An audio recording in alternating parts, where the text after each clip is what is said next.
Okay,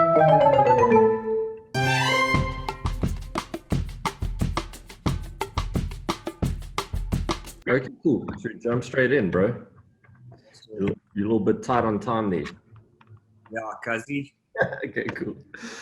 All right, hello and welcome to Bleed Extra. This is the show about advertising and more, which is just regular bleed.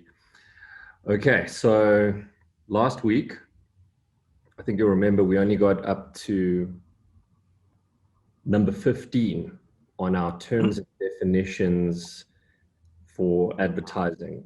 And this is a continuation of the Advertising 101 series where Jacque and I will educate people out there that are interested in learning about the wonderful world of advertising. Okay. How many different are there? So how long is a piece of string, bro? 17 meters. They are inventing new terms every day. But before we get into it, I think we should introduce ourselves. I'm going to introduce myself. I am Ryan Whyte, freelance graphic designer, and I'm joined by Jacque Moodley, art director. Yes. I think you've introduced me. Did I? That's it. John, Okay. Perfect. Okay, cool. Okay, so let's get on, because this is a continuation, so we might as well just get stuck in. So we got up to 15 strat planner, and we did the pizza baking analogy, which I don't know how well that went down with people. We'll see. Well, went down better than Roman's pizza. Jokes. I like Roman's actually. Okay. Okay, so the next definition on the list is operations manager or traffic manager. Traffic. Ops. Ops. The ops. I don't know what. Yeah. I think operations manager sounds like fancier, so they probably prefer that. Traffic just sounds like someone who works for insurance. It's also got a negative connotation. Traffic. No one enjoys traffic. You know. Yeah. At least air traffic controller sounds nice, you know, but in advertising, it's just, oh, there's the traffic manager. So I prefer ops, to be honest, ops manager. I'm sure they do as well. We had a running joke with one of my old partners. His wife, I think ex-wife now, but his wife was traffic, and he at the same agency he worked at, and he was always late, and he's like, "Oh, sorry guys, I got stuck in traffic." We knew what that meant. Oh, yeah. Okay, fair. Okay, so a traffic manager is basically someone who directs workflow in much the same way an air traffic controller will direct air traffic. Okay, there's a nice simple one just to kick things off. The next one is job bag. Now we've mentioned job bag a lot. What is a job bag? A job bag is a manila envelope. Is it manila? I'm gonna go manila. Yeah. Hey? I'll accept manila. I feel manila's like lighter. I feel manila's like your skin color. It's a little bit darker than you. It's like if I were like me, it's like a paper bag that's my color, floating around the agency, holding tons and tons of pages of briefs and debriefs. But basically a job bag, is what it sounds like. It's the bag that holds the job, that tells the creatives and account management what the client wants. It's just it's a very old system of working, and I think it's been replaced quickly by Jira, or Teams in fact has replaced it, because now you just get briefs on Teams. So how does a traditional job bag work? It's an envelope, right? And you basically put all the previous work, proofs, things like that, work that's been signed off into the bag. Then on the outside, you have a brief, which is sellotaped around the bag. And then that just keeps piling up with revert after revert. And then pretty much. Yeah, with some jobs, you need to start a new job bag. It's the same job bag, but it's just literally getting so thick. Yeah, it kills trees and creatives' hopes and dreams. Yes, exactly. I worked at an agency where they actually had to have a separate room because job bags were just piling up.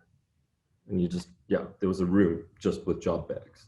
That's ridiculous. And I remember one December, it was somebody's task to sit in that room and sort everything and archive.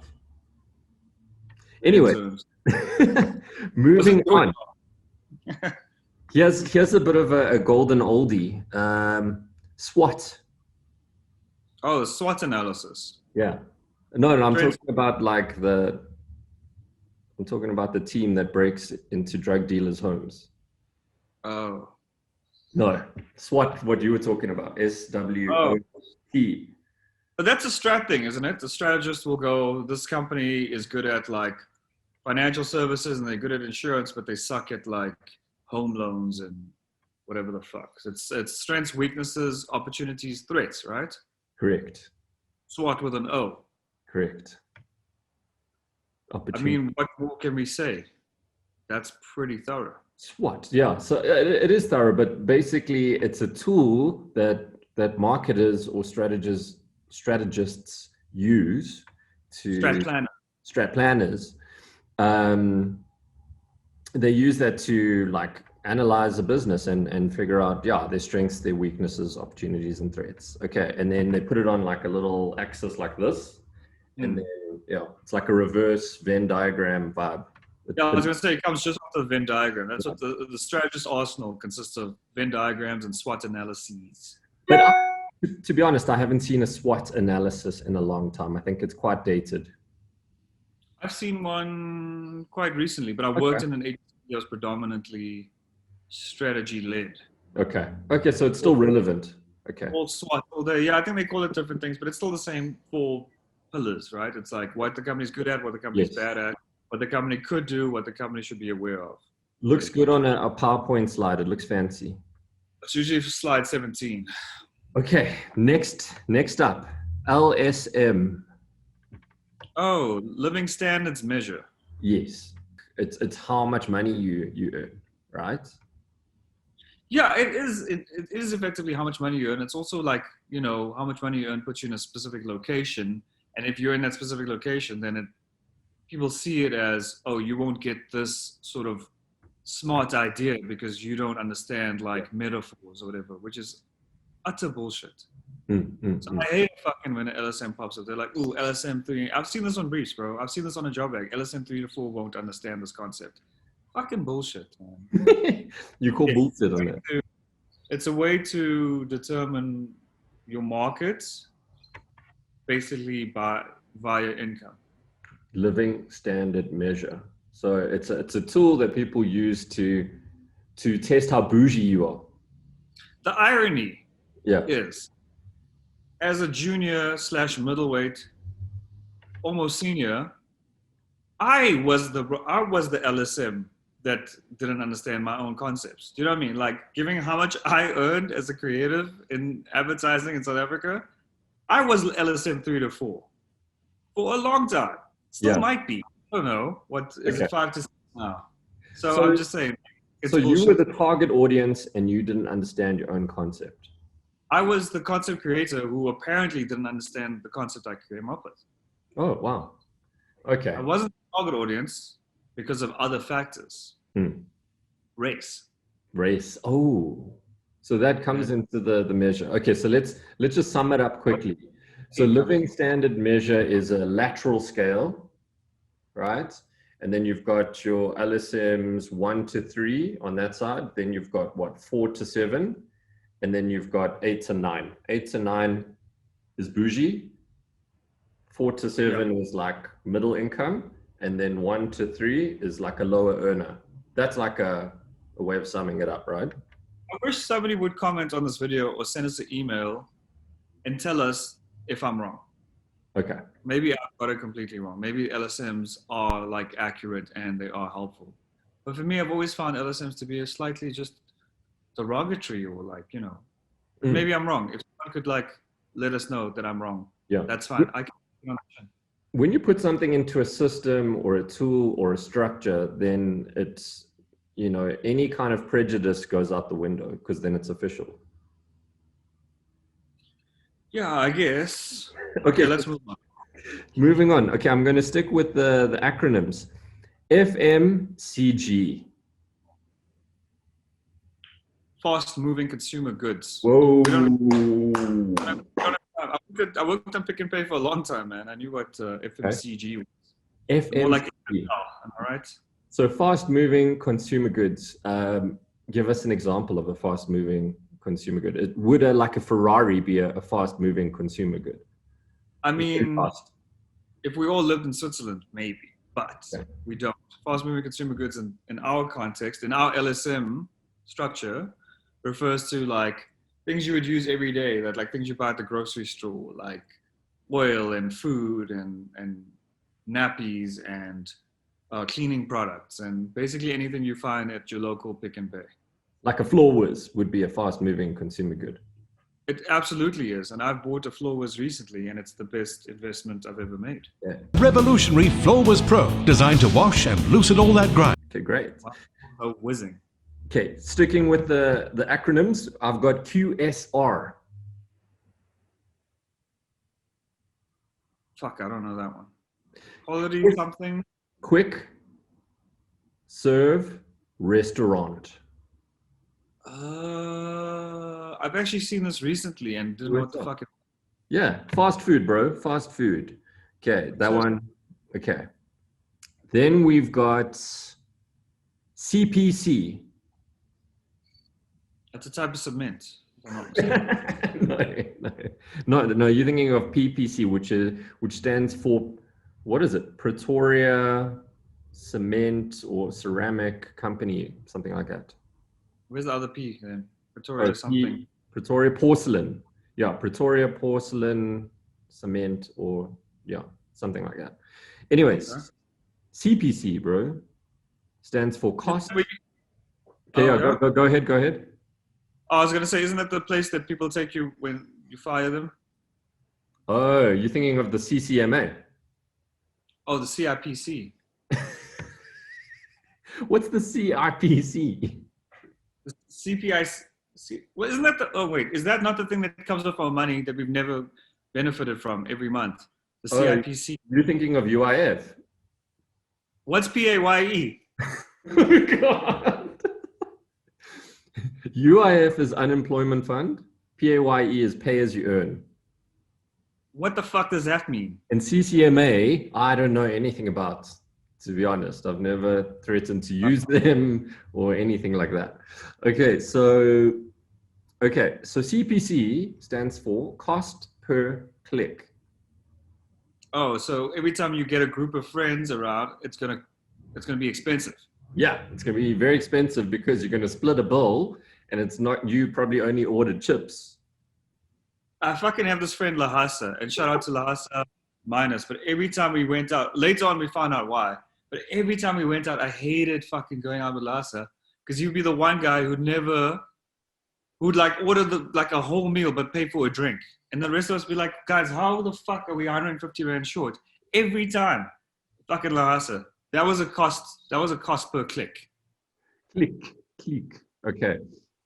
Cost per click is when you, I actually don't know what cost per click is.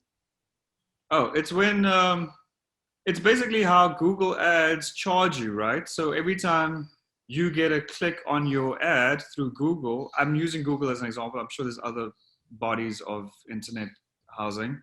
But anyways, every time you get a click on your ad through Google, they'll say this will cost you 38 cents. Ah. I never understood. It's like you pay more if you get more clicks. But isn't that what you want, is more clicks on your ad?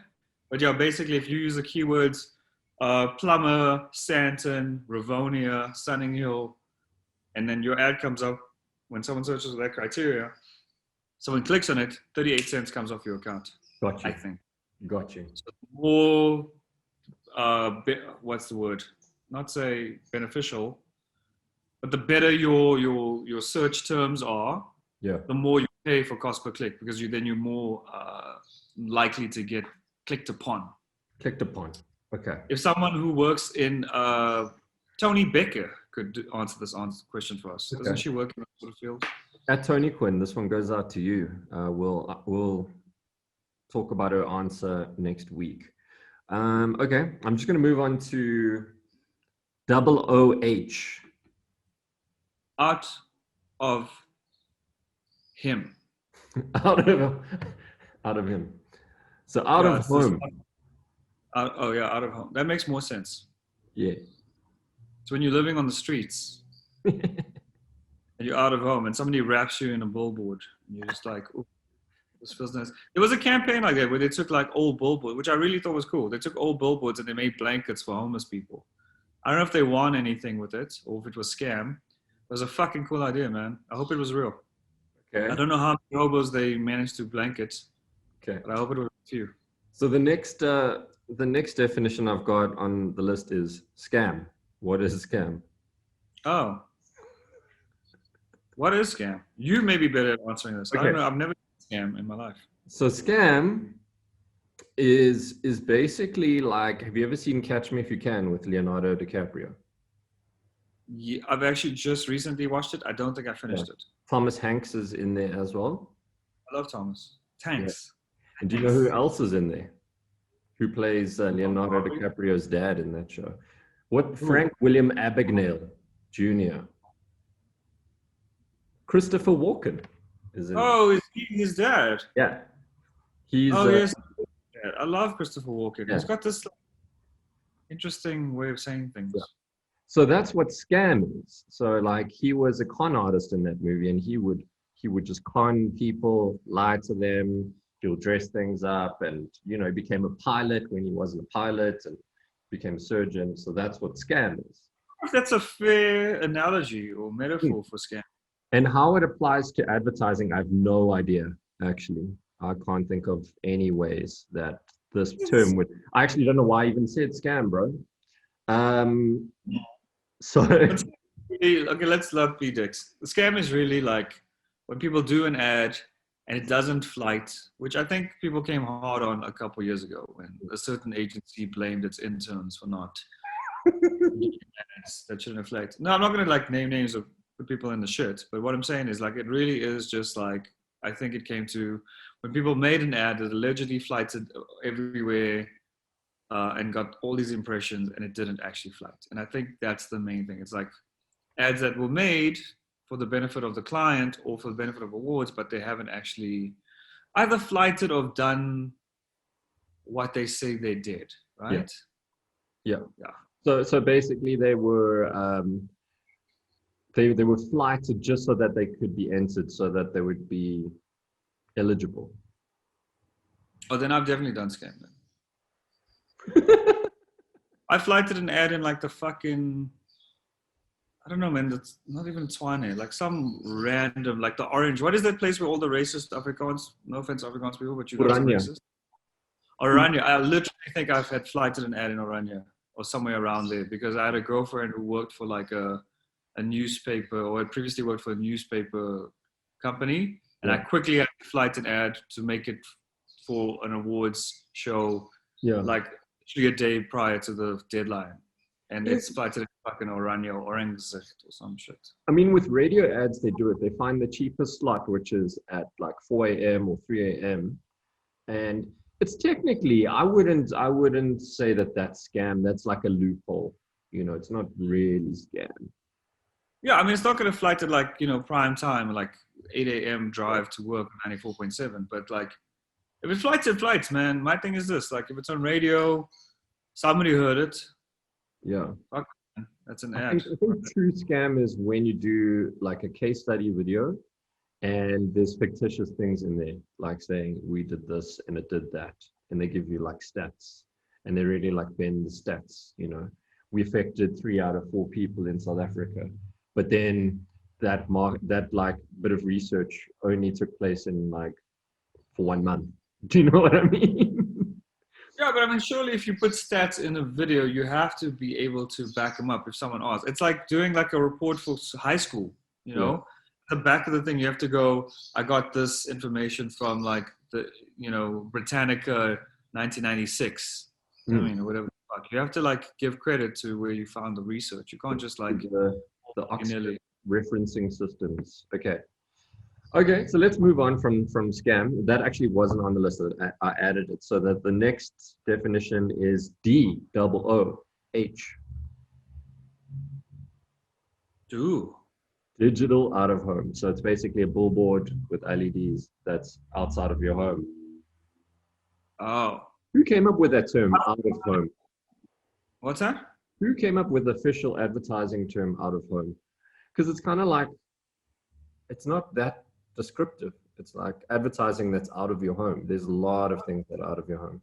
You can Was take it a billboard like something hoarding? Like a hoarding, right? hoarding. Hoarding. Yeah, hoarding. That seems more. Yeah. Okay. Anyways. Okay. I guess because out of home could also be street bow ads. So it is generic because the street bow ad could be out of home. But a flyer could be out of home, but it's not out of home. You can take a magazine out of your house. Oh man. Just call it, the other term for it is outdoor, which I think is better. Okay, outdoor then. Let's stick to outdoor. So, out of home.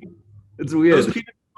Those penis enlargement flyers, of like Lost Lover. That's out of home. Yeah, it is Lost Lover. I've always wondered with Lost Lover, right? So I saw a flyer and it said Lost Lover, phone this number. But right underneath, it was a separate flyer and it said penis enlargement. But I looked at the phone number and the phone number was the same. So what I was wondering, if you phone and you like the other guy answers, what is he going to say? He's going to be like, how is he going to answer? He's going to be like, what do you want? Right? So you're going to be like, yeah, hey? Who's answering the phone? The person who It's the same phone number. It's the same phone number. So if you dial that number, some person answers and then I'm like, hello? How is he going to answer? Is he going to be like, penis enlargement, Lost Lover, how can I help you? Do you know what I'm saying? So anyways, because it's the same number. So what I was wondering, say I wanted to phone in with a penis situation and like I wanted to make my phallus a little bit larger, then I would say to him, I've phoned in for penis enlargement. Then he's going to say like, no, but this is Lost Lover. Do you know what I'm saying? Or is he just going to take the character and just be like, oh yeah, penis enlargement. I've got like a lotion or a cream or something. But what I was wondering is it the same solution? So if you say, hey, I've got a Lost Lover, he's going to be like, well, I've got a lotion for you, because the moment your phallus rises and like gets a little bit bigger, you'll get your lover back. I think that's exactly it. I want to know what his situation is. That's all. It's a chicken and the huevo situation, because like you'll definitely get your lover back if you present her or him with a larger phallus. They'll be like, oh shit, how could I ever turn my back on this toxic relationship with a dick like that? Exactly. So it's the same solution and he's kind of just phrased it differently. I would love to have an agency. What is the name of our agency? I guess Bleed. Bleed Advertising, yeah. Where we get one of those guys and that's our like main client. And he could be our warts cow or our cash cow. Because I don't know how much money those guys make, but I mean, how many people would like to have their penises large? I'm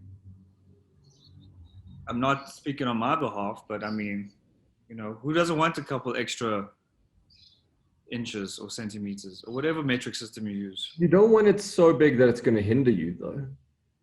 How would it ever hinder you? You got that big dick energy all the time. Yeah, but like, say for instance, you get an erection, you'll just faint because all the blood from your body. You just got to look at it from that kind of perspective, you know. At the time, your erection's better.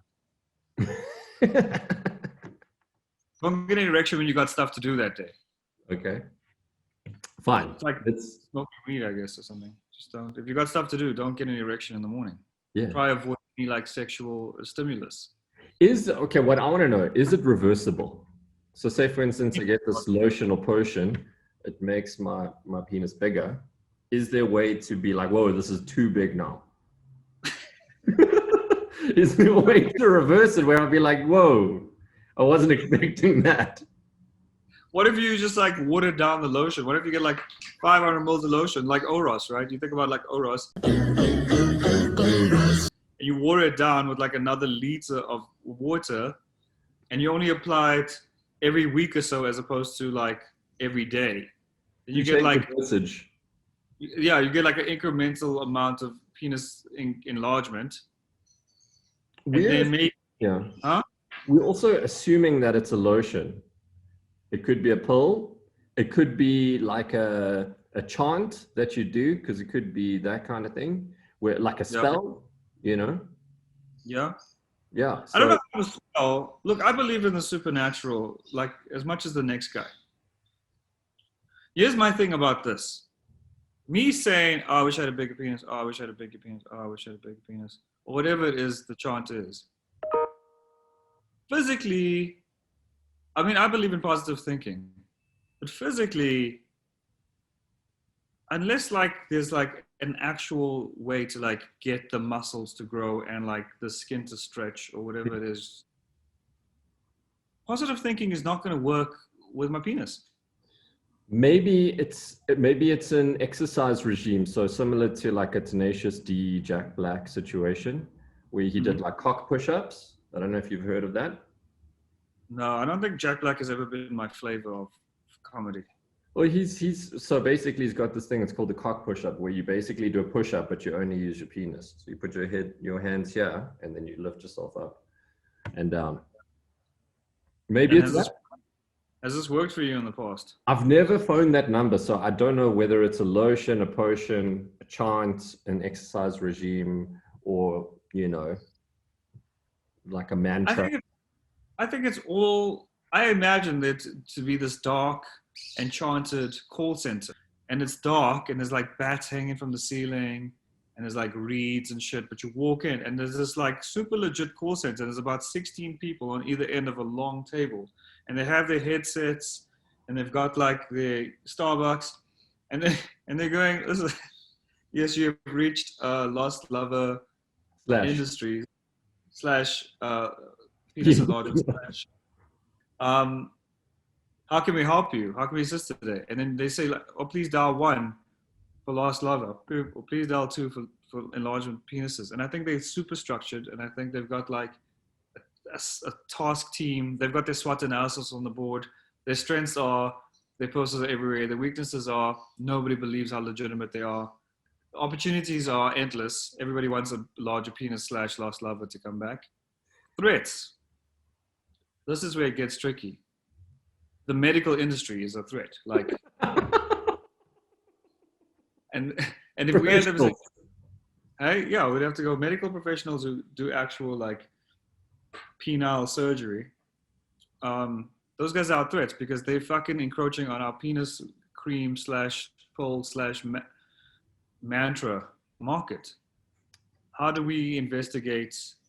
How do we SWOT analysis this? And this Yeah. So I got it. Here's a Venn diagram. Penis enlargements, lost lovers. In the middle, this is where you. Okay, so moving on very quickly is I've actually lost my place now. Oh, we've done digital out of home. Okay, we're gonna do like a little bit of digital now. Impressions. It's when somebody does like a very good McNulty or Elvis. When someone does like a bad Sean Connery impression. I know someone just like that. Impression. So anyways, it's basically if you've got like a social media post and it's how many times it impresses upon people on Facebook or Instagram, right? Those numbers can be fluffed up. So if you want to talk scam, digital is like the fucking breeding ground of scam. How many times have you gotten an email from your company going, hey guys, please go watch this video that we posted on YouTube now? Or you It's part of your KPIs and KPAs. Part of your KPI, please go watch this video, make it go viral, please. So you can impress upon an audience, a particular audience out there, but it doesn't matter if you don't have the reach. So that's the next term, reach. So reach is like the vehicle for your impressions. Or how would you describe reach? I describe reach as something I don't have, which is why I need to film the Lost Lover / penis enlargement corporation, Hmm. because I've always struggled with reach. So in this analogy, Mm. what would the impression be? The impression would be terrible. They'd be like, this guy is. Okay, so the way I see reach versus impression is like reach is like basically how wide you can penetrate the market, Mm. and then impressions are actual. It actually comes up on your feed. Is that correct? It's the actual numbers of disappointed lovers. Yeah, yeah. So impressions are the actual. Okay. Anyways, then once you have your impression, you need like conversion, right? I don't know actually how any of this works. If anyone is in digital, tell us the differences between impression and reach. Didn't we meet in digital? Hey? Didn't we Yeah, I meet know, in like a I digital? know, I know, I am, but whatever. Yeah, The banner. impressions, reach. There's another one which I haven't put on here. So how much longer do you have, man? Do you want to wrap up soon? Yeah, I'm gonna have to at 9 o'clock. I've got a stand up, which is my best. Okay, so we've got. Let's do stand up. What is stand up? Oh, stand up is a waste. No, I'm joking. Stand up is a way to ruin your day. Mm-hmm. So when everyone gets around and talks about what they're working on, and when you're not busy, they give you more extra work because somebody else is busy, or yeah, it's never the case usually, but it's just like a kind of way of people to figure out what the fuck's going on every day. Okay. Which I mean, if the briefs were right and people knew what they were doing, we're all adults, we know what we're doing. But I think stand up is a way of everyone just being on the same page and knowing what's happening with the teams. It's like an air traffic controller phoning every single flight in the world, going, "You guys on your way to Frankfurt? Yes. Yeah. You guys on your way to Berlin? Isn't Berlin and Frankfurt quite close? I don't know. I don't know where people fly to, man. Fuck it. Hello, Honduras? Are you on your way? Cool. That's stand up. Okay. Everyone's on course, basically. We'll sum up 3 quick definitions just before we end, and it all pertains to stand up, right? So stand up, from my understanding, comes from a technique called Scrum. Yeah. And Scrum, I thought was an acronym. So I thought like, okay, S stands for something, C stands for something, R. It's not. So Scrum is like literal, like a scrummage, right? So basically my understanding is do a stand up in the morning, everyone butts together. Sorry, not butts together. Sorry, that was last week. But everyone thrashes everything out, and you know who's doing what. And then the third term that comes into this is if Jacque has no work, he needs to be agile. So it all comes into a system, and like, you know, like he needs to jump onto someone else's job, and the work needs to be in a place where he can just plug and play, right? So Scrum is the coming together. It's the name of the system where stand-ups happen. And then Agile is also a kind of system that where you kind of have to be agile. So I'd like, maybe there's a better way of explaining this. Because the thing is with all these buzz things, someone comes up with an official system, right? It came from Silicon Valley or wherever it came from. And then they say, hey guys, we're doing this. We're doing Agile, we're doing Scrum, we're doing stand-up. But I've never been for the training. So I just rock up and then it's like, guys, we're doing stand-up, we're doing Scrum, it's part of Agile. And then it's like, where does it come from? Why are we doing it? You know? It's like Cotton Eye Joe. Yeah, exactly. I don't know where it went to, but I don't know if I'm agile anymore. I don't know if we're still doing agility. I think agile kind of faded. So I don't know where it came from, or where did it go, or where did it come from? I don't know. Okay, we'll do some research and then we'll pick up on it next week. Thanks for watching the show. Follow us at bleed_advertising on Instagram. Email us at bleedadvertising@gmail.com. visit the site bleedadvertising.com. And I don't know what you will do with that information, but hey. We got our Patreon thing, because I think Patreon's a good place to like engage with fans and also get coffee. Yeah, get coffee. If you want to sponsor us a coffee, that would be great. We'll buy some nice, expensive designer coffee because that's what the world needs right now. I mean, yeah. Yeah. Yeah. And you've lost your lover, phone 073 659 16. 16. Okay. I thought you were going to end in 69. I thought that would be good. I start in 69. Oh, okay, got you. You want to top and tail it? Okay. 2 minutes to go. Yeah, I'm gonna stop recording. Great. I know you've hated me for some time now.